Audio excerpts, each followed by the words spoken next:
Hey, it's been a minute. Thought I'd shoot a video talking about the new SBA updates for those of you that are trying to buy your first business using the SBA. So there's a few big ones, and the punchline here with the new SBA updates, which go into effect, I believe, on June 1st, is that it's basically it's going back to the days when I got started.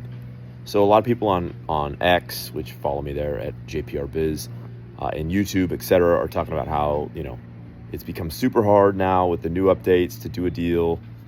And that's not true. It's just going back to what it was, which means, you have to be clever and savvy, but it doesn't mean you can't get it done. So let's get into the nuts and bolts of what's really going on. So number one, the equity component is back to being clear about 10% of the deal has to be equity, and only half of that can be in the form of a seller note.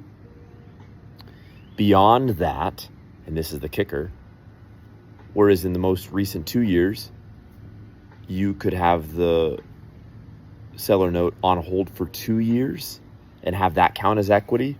Now we're back to the environment where it's on hold for the life of the first position SBA loan. So that basically means 10 years usually. And so we're back to that environment where it's on hold for 10 years. Unless if there's real estate involved, and then in which case it could be on hold for 15 plus years, because if you're buying both a business and real estate, the amortization gets extended longer than 10 years. But for straight business acquisitions, you're going to effectively want to put 5% of the purchase price on hold for the life of the SBA loan in a seller note. And then it can pay out over the following, 3 or 5 or 7 years at some interest rate. That makes it a little harder, right? Because in more recent years, you could just have the loan on hold for 2 years, and then it could start paying out on the 25th month. Now it's not paying out until the 121st month, right? So that's a distinction, and that's a material distinction. But that's what it was back when I got started. So it's not the end of the world. It's just back to the good old days. The second one is you cannot get foreign investment. Any and all equity holders have to be United States citizens. So that's a pretty material one. If you have a rich uncle that's from Dubai, with Dubai citizenship, for example. The next one is about rollover equity. For the last couple of years, you could do a deal where you effectively bought, say, 85% of the business, and the seller could maintain 15% of the ownership. And that seller did not have to personally guarantee the loan, which is reasonable, right? But now, and I don't like this one, if I'm being honest, but this didn't exist in the old days, what I'm describing. So again, it's just going back to the way it was back pre-2020. But now, if a seller holds, say, 15% of the equity, they have to personally guarantee the loan for the first 24 months, the SBA loan, for the first 24 months. Post-close, which no seller's going to do. No seller's going to do that. They're not going to put all the money that they just received at risk by personally guaranteeing your loan as the buyer. So rollover equity died. It died, but it was dead until recently. So again, it's just a regression back to the way it was in 2020 and prior.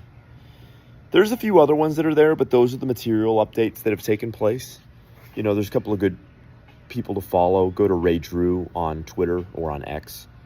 He gave a kind of in-depth post. If you go to my Twitter as well, I reposted a gal that did a good job of summarizing all of the updates.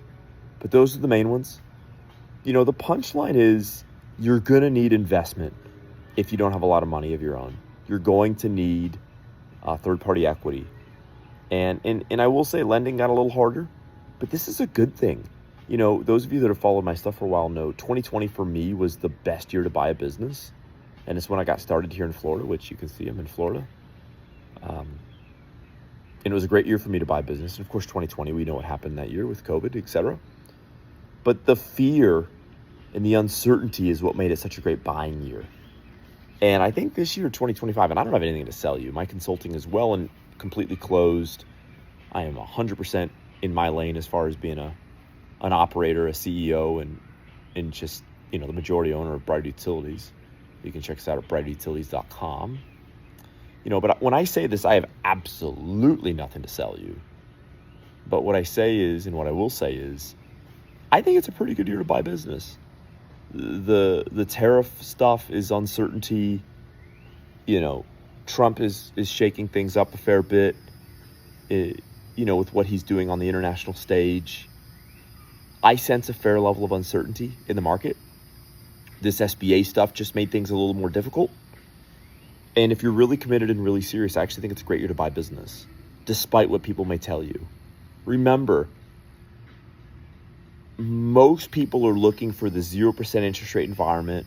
They're looking for economic conditions to be perfect. But people think the same way. Most people are lemmings, right? So it's a big case of follow the leader, right? So when everybody else thinks it's a buying opportunity, everybody else thinks it's a buying opportunity. And right now, I don't think people are universally feeling like it is a buying opportunity. Rates are still relatively high, interest rates, that is. The SBA just got tighter. Tariffs are an uncertainty. And I think there's enough uncertainty there to where there are shades of 2020, which again, 2020 was a great year to buy a business. There were no buyers out. There were tons of sellers that were terrified about the conditions. And I don't think this year in 2025 is that good, but I think it's a good year. So I would lean in. If you need money, meaning if you don't have $1 million or $500,000 in net worth, and if you don't have $250,000 liquid, then raise equity on my YouTube channel here, or just search my name, Jason Paul Rogers, if you're watching this on a different platform. I have a lot of content about raising money. The key is to be patient and to narrate your capital raising process and to build relationships well before you need the money. And my other videos go into that in greater depth, but that's the punchline. But build the relationships with investors ahead of time, raise equity, put 5% of the purchase price on a seller finance note that's on hold for the life of the first position SBA loan, and be successful. Of course there's risk. There's always risk. But nothing ventured, nothing gained. Or as my dad used to tell me, no balls, no babies.